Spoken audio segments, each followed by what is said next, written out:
So yun po guys, and magandang araw po sa lahat, especially po sa mga charity viewers po dyan ng PB Team at sa lahat po ng Chris Pao Natics po, yung nagmamahal po sa tambalang Chris Pao, ang tambalan nga po ni Sir Paul tsaka ni Chris na. In this video po is pag-uusapan po natin, medyo delay na po tayo sa ating reaction video kasi I believe right now is papunta na nga pong Mindoro, sila Chris na, sila Sir Paul at ang buong PB Team. So medyo delay po itong reaction video po natin, ito po ay patungkol nga po dun sa pagdating nga po nila Sir Paul, nila Chris na doon nga po sa sa may Laguna. And nakakatuwa lamang po kasi talagang nakita po natin kung gaano nga ba katanggap at kung gaano nga ba ka-close nga po si Chris na at ang kanyang nanay nga po si Mami PB. So nakikita po natin na talagang napaka-supportive po ni Mami PB para kay Chris na. I mean si Mami PB po is napaka-supportive po na si Chris na nga po yung yung minamahal nga po ni Sir Paul, ni Pugong Bihero or ng kanyang anak nga po na si Sir Paul Joseph Tisalona. Kahit noon pa man ay talagang napaka po, kumbaga botong-boto po si Mami PB.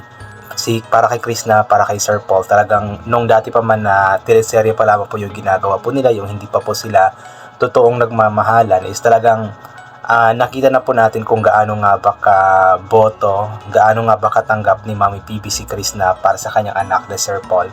And ngayon nga po, sa muli nga pong pagkikita nila Chris na at ni Mami PB ay talagang ramdam po natin yung pagtanggap nga po talaga niya kay Chris na bilang girlfriend nga po ni Sir Paul or maybe bilang daughter-in-law nga po in the future. So sana mangyari nga po yun kasi alam ko na yun po yung hinihiling nga po ng lahat. Maging si Mami PB, alam ko na yun po yung hinihiling po ng lahat na maging future nga po talaga na daughter-in-law ni Mami PB itong si Chris na. So pagdating nga po ni Chris na doon is talagang automatic po na nag-bless nga po siya, yumakap po siya kay Mami PB, di ba? So ibig sabihin lamang po noon is napaka-close po nila at napakalaki po ng respeto ni Chris na para kay Mami PB. At the same time is kitang-kita po natin yung closeness po nila. Meron pa nga po silang video, di ba, na nagti-TikTok po sila kasama si Ate Joanne, tapos si Mami PB, si Chris na. So doon pa lang po is nakikita po natin kung gaano nga ba close nga po itong si Mami PB tsaka si Chris na. So balang araw kung sakali man na siya na po talaga yung magiging kabiyak sa puso ni Sir Paul, is alam po natin na magkakasundo nga po itong si Mami PB tsaka si Chris na. So ngayon pa lang kasi iskita na po natin yung pagkakasundo po nila, how much more pa kaya, di ba, balang araw kung sakali man po talaga. So talagang napakabait po kasi ng pamilya ni Sir Paul at talagang yung kabaitan po ni Sir Paul, nila Sir Onjay at ng iba pa pong mga anak po or mga kapatid ni Sir Paul is talagang minana po nila ito sa kanilang mga magulang, especially po kay Mami PB na talagang napakabait po. Kung napanood niyo po yung mga vlogs po ni Mami PB, kahit noon pa man po na wala pa siyang YouTube channel, is talagang kitang-kita po natin yung kanyang kabaitan. At yung kabaitan po na yun nga po is talagang minana nga po ni Sir Paul at ng kanyang mga kapatid nga po. So nakakatuwa lamang po na makita po na ganito katanggap si Chris na sa pamilyang Tisalona. At alam ko pagdating ni Chris na doon sa Mindoro ay tanggap na tanggap din po siya doon. At nung pumunta nga po sila sa Calatagan, Batangas, diba, doon sa kapatid ni Sir Paul, ay tanggap na tanggap din po si Chris na doon. So sigurado akong pagdating sa Mindoro ay mas talong tanggap na tanggap po siya ng mga kapamilya nga po ni Sir Paul po doon. So ipag-pray po natin na maging maayos nga po yung kanilang biyahe papuntang Mindoro. So I believe nakasakay na po sila ngayon sa bangka or yate or barge po yung tawag doon. Kasi hindi siya matatawag na barko kasi maliit lang po siya. So abangan po natin yung pagdating po nila ng Mindoro. At nakakatuwa kasi halos lahat ng halos lahat ng PB Team doon nga po. Pati yung nasa Canada is umuwi nga po si Sir Dongs TV. Umuwi po siya para nga po sa pagsama-sama nga po nila. So I believe sa mga pioneer po na members ng PB Team, ang wala lang po yata is di ko alam kung andun si Christian TV ko pero sana andun po siya. Tapos si Derek Frankie, si PB Team Nonoy po yata yung hindi ko nakita sa mga ipinost po nila. So ano pa man po, abangan po natin yung mga vlogs po nila. But for now, basahin po muna natin yung ilan po sa mga komento ng mga tao pong sobrang natutuwa sa closeness nga po ni Chris na tsaka ni Mami PB. Mula kay Lilet Manggubat, blessed day Mami PB, wow, happy kami dahil nag-meet ulit si Mami PB at Chris na. Super enjoyer na kasama ang magbiyanan. Soon magbiyanan soon. Enjoy Krishna, di ba? Magbiyanan soon. So talagang ina-expect na po ng lahat na si Krishna at si Mami PB po is magiging magbiyanan na nga po very soon. Abangan po natin yun. But for now, medyo bago pa lang po kasi sila. So wag po nating ipilit na makasal sila kaagad. So bigyan muna natin sila ng time na i-enjoy yung pagiging magjowa po nila at kilalanin muna nila ang bawat isa. Kasi balang araw kung sila talaga ang itinadhana ng Panginoon. Or itatadhana pala. Jovet Espinilla, salamat sa inyo, ang babait niyo at tanggap niyo si Krishna. Thank you Lord at may mga tao pang katulad niyo. Sana huwag kayong magabago ka Krishna. God bless you po. Yun nga po, talagang napakabait po Napakabait po ni Mami PB ng buong Tinsalona family. Talagang tanggap na tanggap po nila si Krishna nang walang pag-aalindangan, walang pangungutya or something. Talagang tanggap na tanggap po nila si Krishna para kay Pugong Biyahero. From Amari Zamara, kay saya ni Mami PB, sana lahat ng nanay masaya palagi. Love nanay.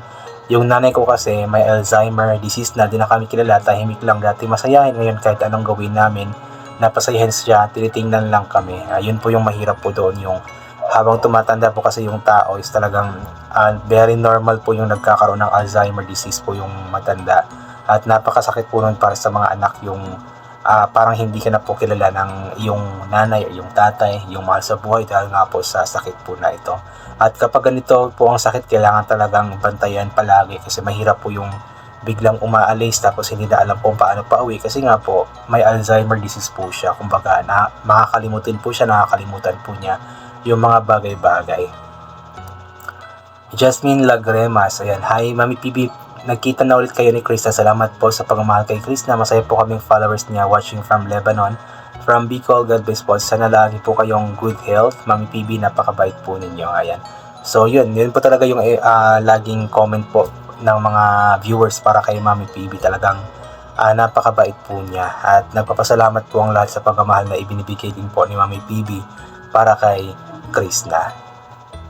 From Carmen Dizon, ayan, hello Mami PB, ay wow, talagang pinaghahandaan talaga pagdating ng PB team at Chris Pao. Magkita na ulit ang magbiyanan. Si Kuya Elliot Ralph at Peking Bombay ang hindi kumakain ng karning baboy. Di po sila kumakain ng karning baboy, wala. Ngayon ko lang nalaman. Sa bagay, sa Badista din kasi yata po silang tatlo. Sino nga po talagang nag-prepare po sila Mami PB, sila Ate Joan po para sa pagdating nga po ng PB team that time. Ayan, so talagang pinaghandaan po nila yun Martina Manosca, hello Mami PB, naipamana nyo talaga ang inyong kabaitan sa mga anak mo kay Sir Paul, Ma'am Nida, Lord J, syempre yung iba pa. Yun nga po, sabi ko kanina, talagang naipamana po or nagmana po sila Sir Paul, sila Sir OJ, sila Ma'am Nida at iba pa pong kapatid po nila sa kabaitan nga po ni Mami PB. So kung ano kasi yung puno, siya din po yung nagiging bunga at yun nga po yung nangyari sa kanila. From Leticia Dayag, ang sipag pa rin talaga ni Mami PB, kaya bless si Krishna at si Mami din kay Krishna. Sana nga wag na masyado patagalin at ikasal na sila this year. Ayan. So wag po nating madaliin, wag po nating madaliin kasi mahirap pong pumasok agad-agad po sa ganoong bagay. But then inulit ko nga po, kung talaga sila pong itinadhana ng Panginoon kahit gaano pa yung katagal, ay sila po talaga ang magkakatuluyan. Pero of course, yun po yung po natin, yung prayers po natin na makasal sila, pero wag madaliin kasi kailangan pa pong kilalanin ng husto ang bawat isa po. Ayan. Yun po yung sabi ni Sir Paul, di ba, na dapat kilalanin po muna nila ng husto ang bawat isa since bago pa nga lang po sila. Solidad Bananya, hello Mami PB and Joanne, ang bait mo Mami PB, sana mahalin mo si Krishna, sana lagi kayong healthy Mami para makita po nyo yung magiging apo nyo kay Sir Paul. Ingat, diba? Kabang-abang na yung magiging apo ni Mami PB mula kay Sir Paul tsaka kay Krishna. So mangyayari po yun, abangan po natin.